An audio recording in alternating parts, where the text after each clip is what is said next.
Hi everyone, Alchemist here. Today, I'm going to talk about the representation of number 2 in sacred geometry in the occult. In the previous episode, I addressed the geometric shape of the circle, which is represented by number 1 and what it means. If you haven't watched it, go watch it and you'll understand this episode better. In this video, I'm going to explain what comes after creation, that circle of creation, that beginning, that oneness, that alignment, which is the circle, which is number 1. If you try to find this information, you might not find it, but this is based on the research that I've been doing for years and years about geometry, about the occult, about alchemy, and this is what I have deduced based on my research.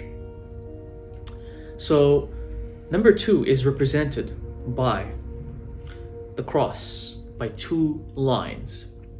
These 2 lines are what gives birth to creation in the physical sense, as in like physical reality.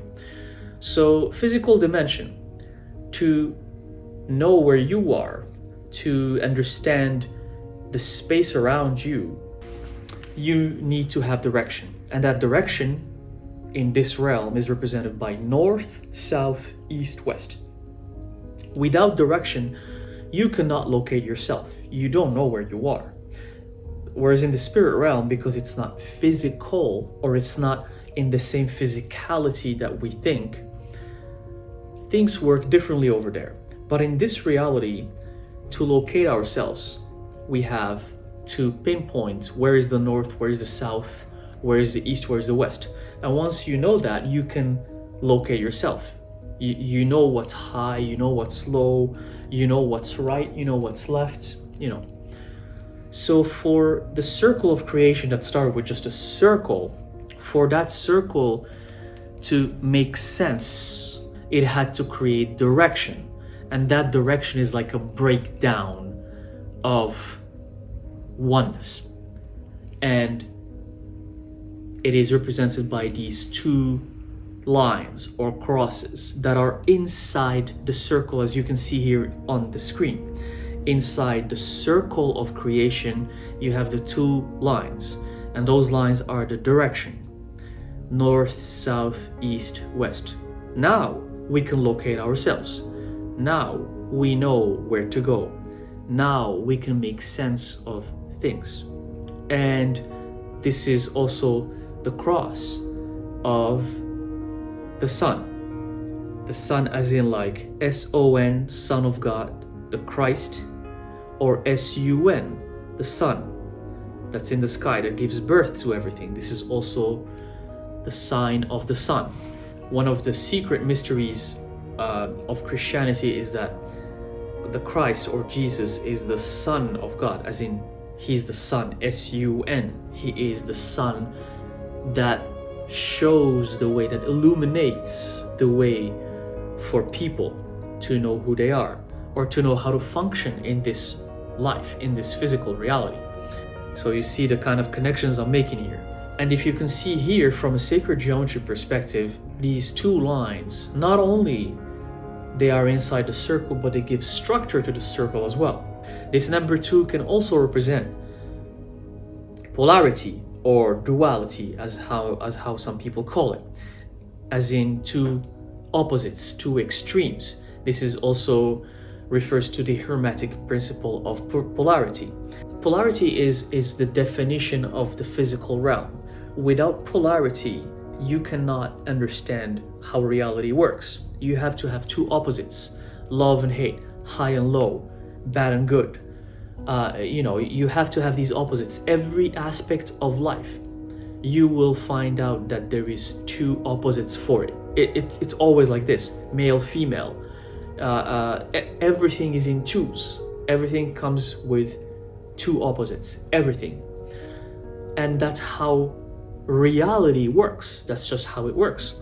So this is also not represented in numerology by number 2. So when you see 222 or number 2, it means that you are experiencing new beginnings, that you're experiencing the reality that you're living in. It means also that you are maybe tormented between two different things, that you need to make a decision, that you need to make a choice, that you can be confused, because confusion is good sometimes, but only when it becomes detrimental to our life, and then it's not good anymore. But it is good to get confused sometimes, so you can give yourself some time to think about the choices that you want to make in life. But dragging that confusion for too long is not healthy. You have to get rid of it at some point. So number 2 represents also creation. Number 1, which is the circle, represents creation as in oneness. But number 2 also represents creation, but from a duality perspective, from like creation in the physical realm, in the realm where we are living, in this physical reality that you can touch and feel, that you can hear, So if you see 222, it also means that you're about to create something new in the physical reality, some new beginnings, some new job offers, some new person is coming in your life, That's the meaning of 222 when you see it in numerology. In the occult, we have, for example, in magic, if you want to use a sigil or symbol as a transmutation sigil in your ritual, you can draw a circle, which is the circle of transmutation or creation, and you draw the cross in the middle. So you have circle, you have the cross. So you're working already with number 1 and number 2. In magic, if you're doing a ritual and you draw this form, as you can see here on the screen, it means your ritual has to revolve around creation, about creating something new, or manifesting something, manifesting money in your life, manifesting a person in your life, manifesting a house, manifesting a job opportunity, manifesting a career, manifesting wisdom and knowledge. It's not always about manifesting something physical, but this is how you can use this symbol or this sigil in your occult practices. So the more you break down the meaning of each form as I'm explaining it to you, the more you can use it easily in your rituals and in your magical practices. This can also create a portal, because you're basically creating a portal between the physical and the spiritual. The spiritual is the circle, is number 1, and then the physical is number 2 with the cross. So you're basically creating an intersection between the physical and the spiritual if you draw that shape. And there are no coincidences. Even certain things were made up. Everything in life has a meaning and has a certain connection to something that's meaningful. That cross that Christians use, it was a representation of the birth of something new in the physical reality or in the life of humans. That's why the Jesus is represented with the cross. It's creation. It's number 2. It's the start. It's something physical for humans to understand what is this thing all about. In alchemy, the symbol of the sun is the circle with a dot in the middle, believe it or not. So in alchemy, that is also connected.